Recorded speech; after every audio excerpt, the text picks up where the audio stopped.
Braveheart Workshops, inspiring connection.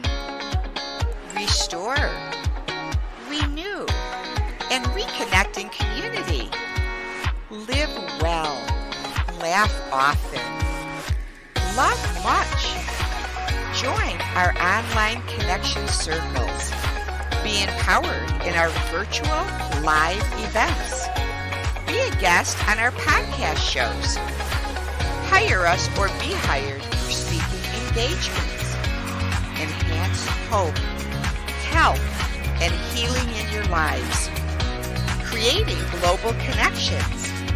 The Connection Show, sponsored by Braveheart Workshops, live with Jill Reynolds. The Connection Show, creating hope, health, and healing in 2021, sponsored by Braveheart Workshops, live with Jill Reynolds. And joining me today is Missy Reed. Welcome to the show, Missy. Thank you. I'm glad to be here. Looks like a friend just joined you. Yes, this is Smokey. Okay, well, I'd love the audience to know a little bit about you, so I am going to read your bio. Missy Reed is a dually licensed therapist and coach. She's a person in long-term addiction recovery since April 4th of 2010. She also is a survivor and a thriver from anorexia, affective disorder trauma, postpartum depression, and subsequent psychosis. She currently works as a psychotherapist in private practice in North Carolina. She treats addictions, mood disorders, trauma, and anxiety. Missy is passionate about providing an atmosphere of trust and safety for her clients.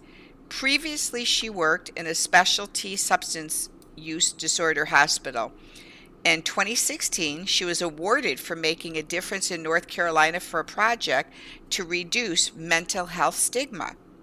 Most recently, she launched a coaching program to inspire professional, recovering women to overcome shame, imposter syndrome, and fear of failure, to take courageous action to fully embrace abundance and wealth into their lives. She is a daughter, mother of 3 beautiful girls and 1 fluffy dog, which we get to meet. So that's amazing, Missy. It's so good to finally meet you.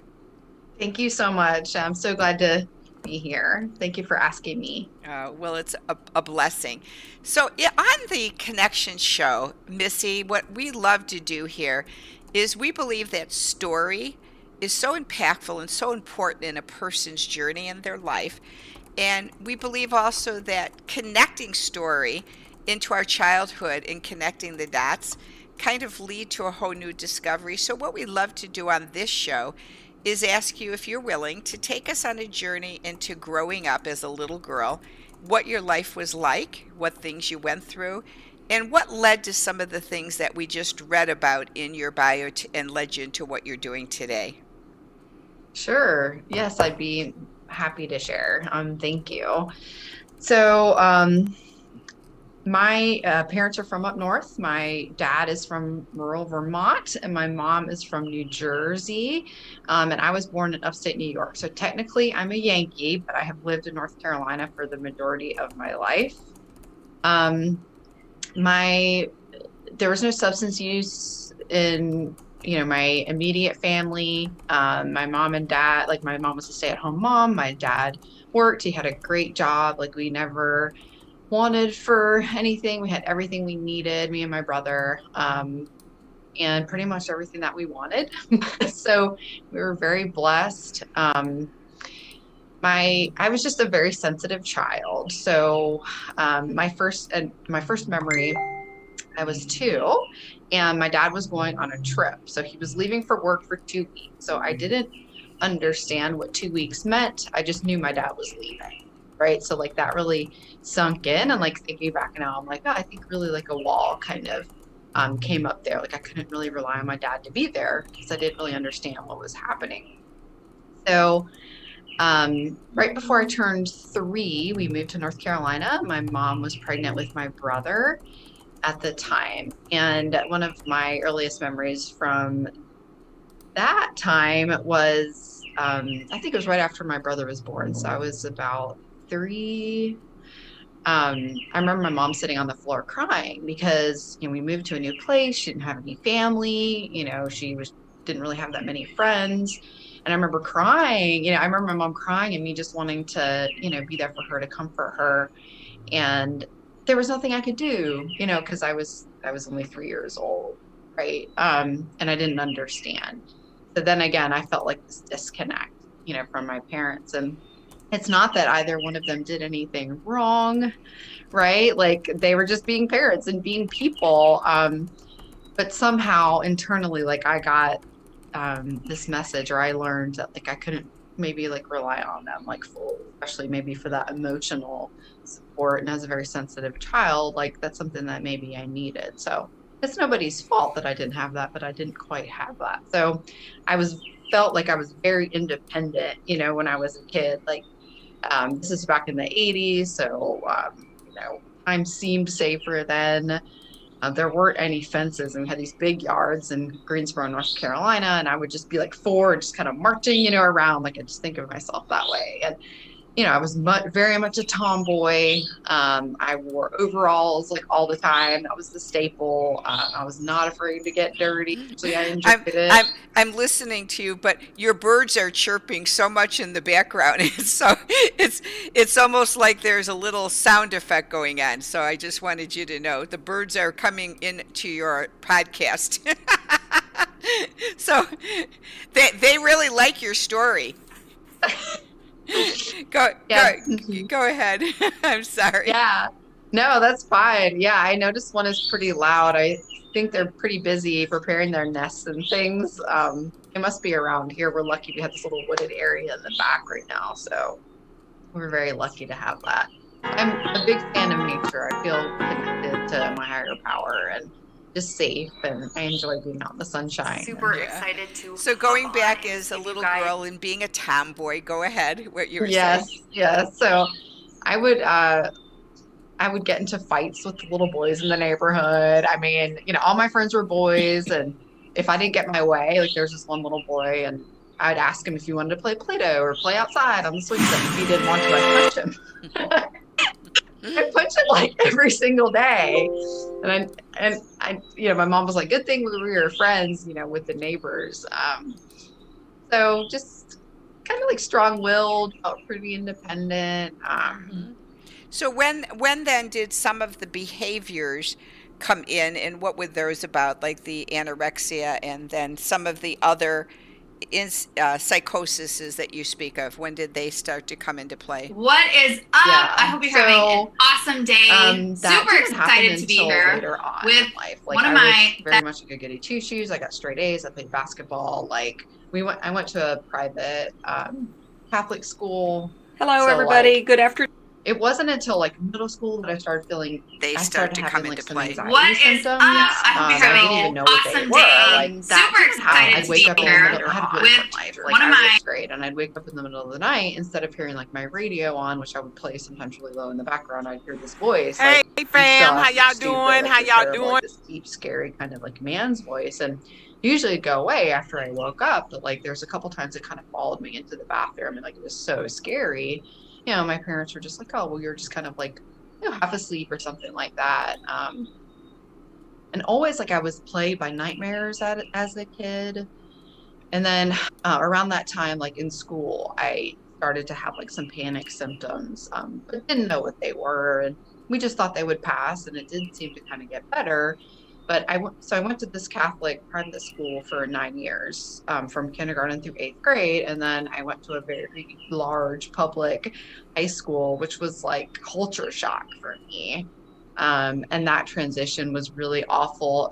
Around the same time, so I played basketball in my heart. And around that time, I'd had a couple of really bad coaches in a row, and I ended up quitting. And I didn't have anything like I was passionate and really cared about anymore. So just that transition is when I started to really suffer, lost like 30 or 40 pounds. And it wasn't even like on purpose, like it just happened. And I started like using drugs and stuff like that around the time I was 13. Like the idea, oh, wouldn't it be cool to be a drug addict, came up for me. And I was like, no, like, us 13 years old, like out of nowhere. And I'm like, yeah, that would be cool. Like, what? Who thinks that? But I did. Yeah. So that's when all that started for me. Okay. So when all that occurred then, at what point in your life then did you start saying, wow, this is out of control, I need help? And then how did your parents help you then? Or yourself? So I actually didn't get any help until after my daughter was born. And that was when I was 23. So from the time at 13 to 23, did your parents confront you or say anything to you about your weight loss or your drugs? Not really. So they didn't notice you losing 30 to 40 pounds? I'm sure they noticed, but they didn't. I don't know if they knew what to do. And I think there was a lot of denial there too. Yeah. So nothing was said. They didn't say, we're concerned, let's go get help. No, they didn't say that. Okay. So at 23 then, what happened? You had your daughter, and so I guess let's even go back a step. At what point did you know you had a problem? Did you know from 13 to 23 you had a problem, but just never talked to anyone about it? I mean, yeah, I knew I was like an addict or an alcoholic, but I was fine with that. I didn't mind it. Like I wanted that. Right. And I thought that I would die that way, and that was fine with me. Okay. And so you didn't have any concern about the anorexia and the self-starvation. You just was like, it is what it, didn't even think about it. I didn't even think about it. It just happened. It seemed to me like all of a sudden I wasn't, I'd lost all this weight, and I knew I was avoiding eating. I just didn't feel hungry. And I can relate to that because I pretty much was anorexic from my drug and alcohol use too, and got really, into the lower 9 numbers. and I would have never known back then because I didn't know about eating disorders back then. So I wouldn't even know I had an eating disorder. I just thought that's how you lived. I had no idea you only ate 1 bowl of cereal a day. It was like, okay, that's how it is. So you're 23 and you have your first child. So what takes place then? Yes. So I found out I was pregnant, and I married my child's father 28 days later. So Catholic upbringing, if you're going to have a baby, you're going to get married. And it was the worst decision of my life. He was awful to me. So I was very depressed. Looking back, I most likely had prenatal depression, but I was not diagnosed with that. It wasn't until, I gained 50 pounds when I was pregnant with my daughter, but I only weighed about 105 when I got pregnant with her. And so I was underweight, but right the day she was born, I was like, well, I got to stop eating, and a few weeks after she was born, probably 4 to 6, at 6 weeks, I went to the hospital. 6 weeks. And the doctor said, we are zooming up as we come into the Facebook group today. I'm so excited that we get to come here and be here every Tuesday. How are you today, Mary? I am. She's going to need to be institutionalized the rest of her life. Because of the anorexia that came back so strong? No, because I had postpartum psychosis. Okay. Yeah. Okay. So, and they didn't think that was going to lift enough for me to live a normal life outside of a hospital. Wow. Awful. It was living hell. Yeah. So how did you get better then? It was a long journey. I had started to see a therapist right after Ava was born. It's kind of hard for me to remember. It just came, it's kind of black. It's, right. And amnesia from that time period. But yes, I started seeing a therapist, and I ended up going to the hospital, and then I started on some medications, and I was going to therapy 3 times a week. I'd see a psychiatrist at least once a week. I started to see a nutritionist because I was down to under 100 pounds, and I weigh 130 now, and I'm not anywhere close to overweight. So I was like a walking skeleton. My hair was falling out. My skin was greenish gray. it looked like I was dying of a chronic disease, which I was. Mm-hmm. Yeah. So therapy. Yeah. So then what happened? Tell us what happened in your life then. So you started getting some good therapy and started to have some healing. They started to come into play. And you had your little girl Ava. And so awesome day. Were you still married to the same man at this what time, happened in or your life? the guy that you then? So you started we weren't getting even some good married therapy for that long. I mean, we separated pretty early on. Our divorce was finalized when Ava was like 2.5. Okay. So no, we were not together anymore. Mm-hmm. So where did your life go down the next path then from there? Yeah. So that was tough for me, that whole time period after Ava was born. For the next few years, just got into just some really toxic relationships, really heavy drug use, just suicidal constantly. I wanted to die. I really did. Mm-hmm. But part of me was hanging on. I mean, my mom was always there for me. If it wasn't for my mom, I definitely would not be alive. And the therapist I had saved my life too. Mm-hmm.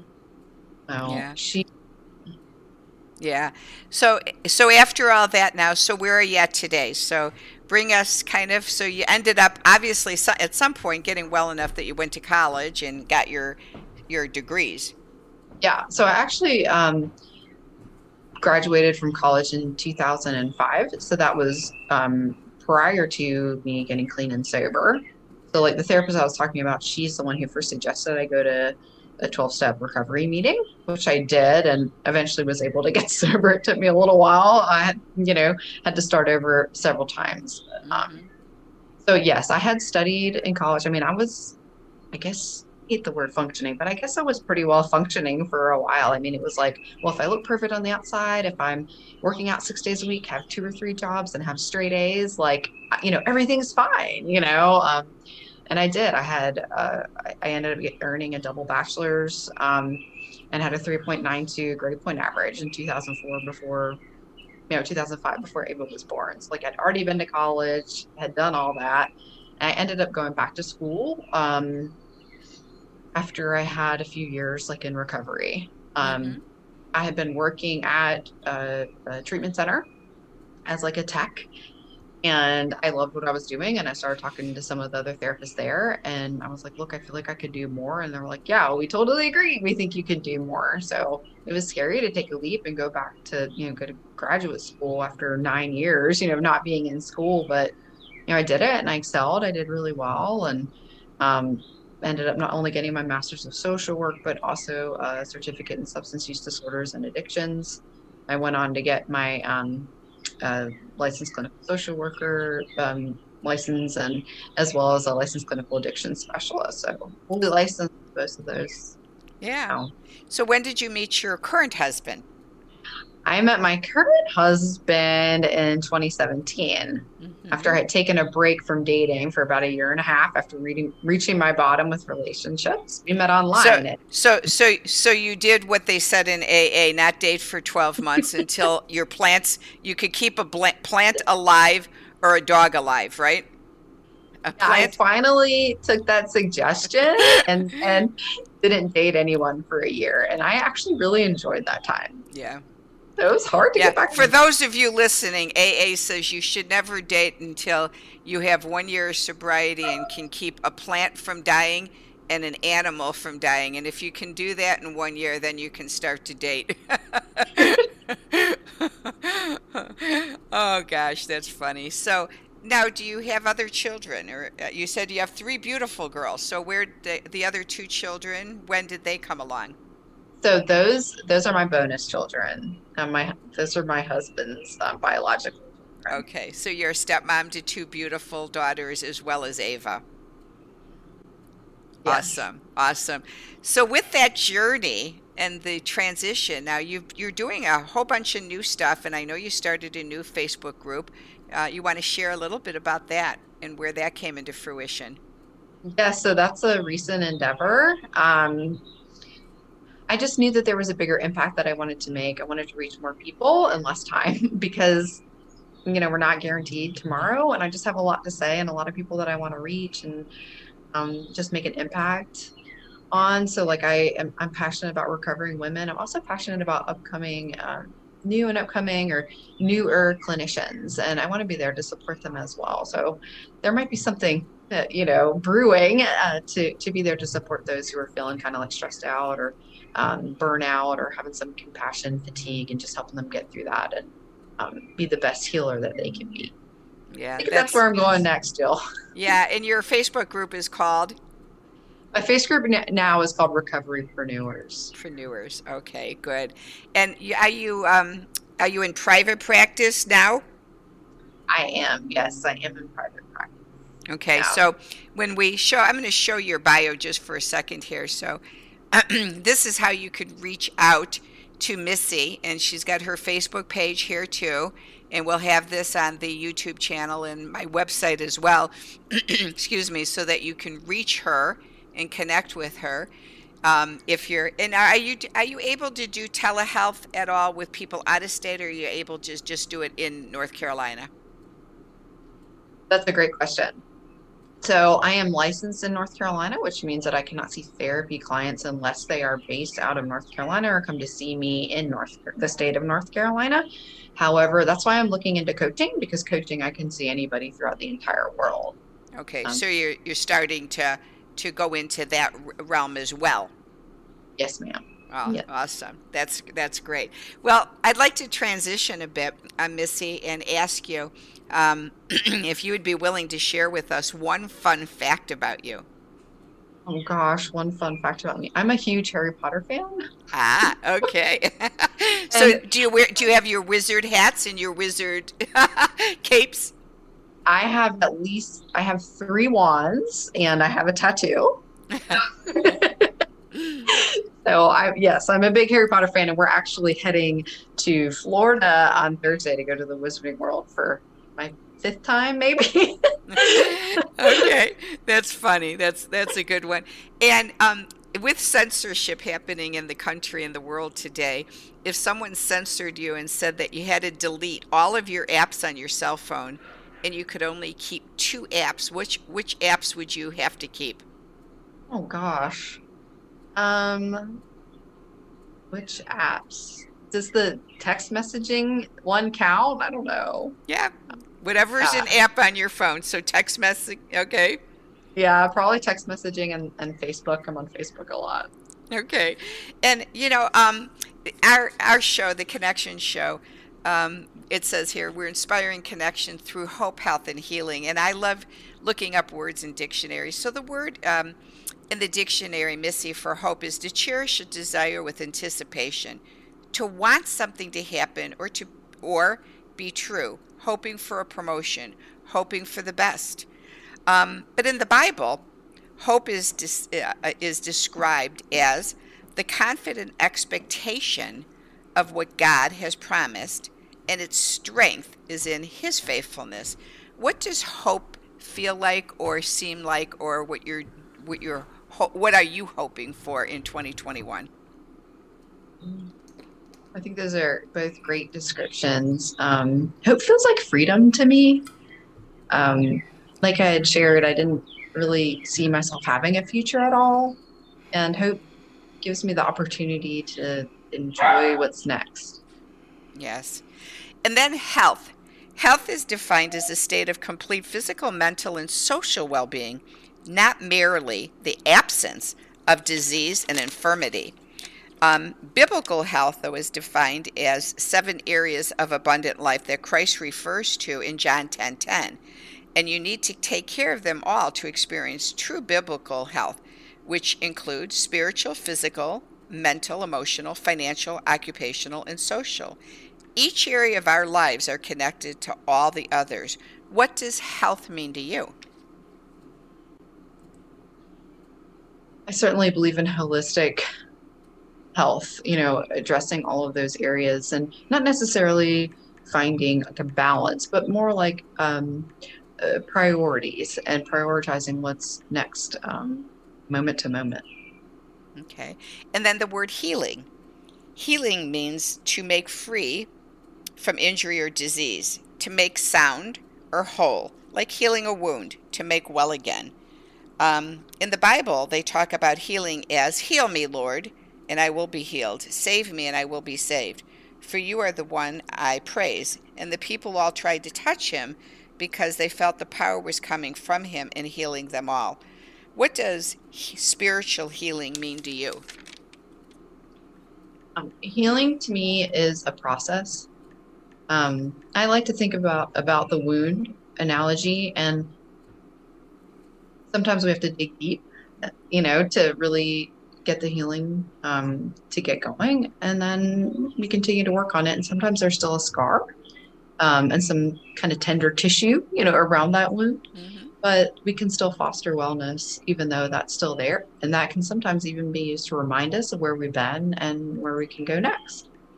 And with that, I know that you too, and I was as well, have been a member of Alcoholics Anonymous, where they talk about in AA the importance of finding a higher power. So what has your higher power turned out to be for your spiritual healing?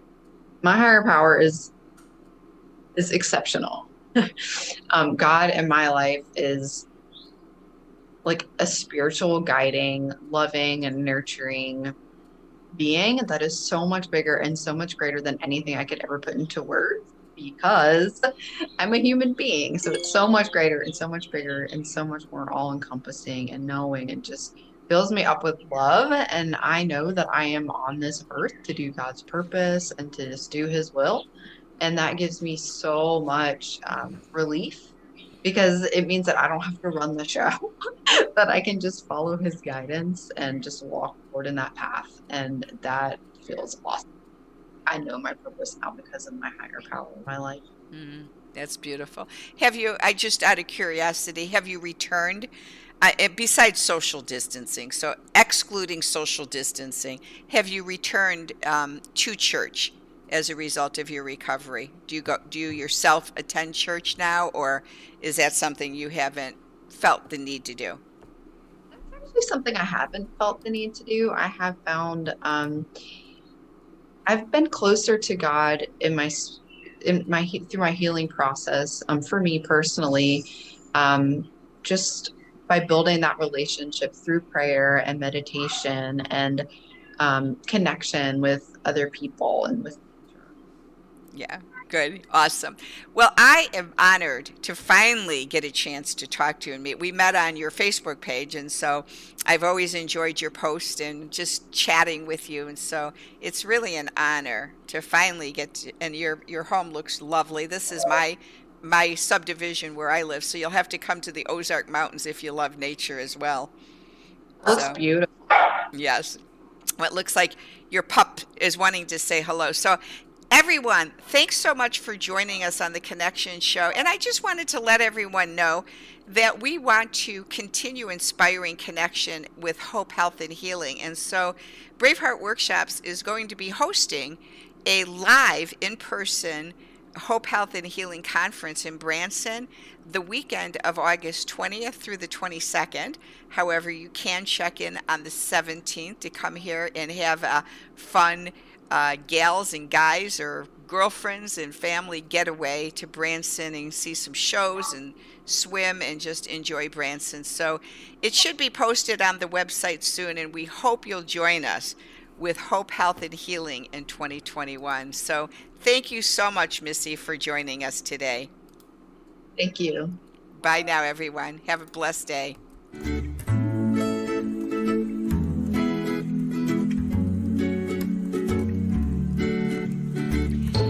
Thanks for joining us on the Connection Show. Let's connect now. Let's restore, renew, and reconnect in community. Enhance connection in our online connection circles. A place to meet up, gather, and feel welcomed. To join us, go to braveheartworkshops.com. Click on the Books Podcast tab, and then the Connection Circles drop down. On the pop-up, join our Connection Circles Facebook group. Our circles meet from 8 to 9:30 p.m. Eastern Standard Time. Share story, topics, and laughter with men and women. To learn more about Connection Circles, go to braveheartworkshops.com. Thanks for joining us on the Connection Show, and have a great day.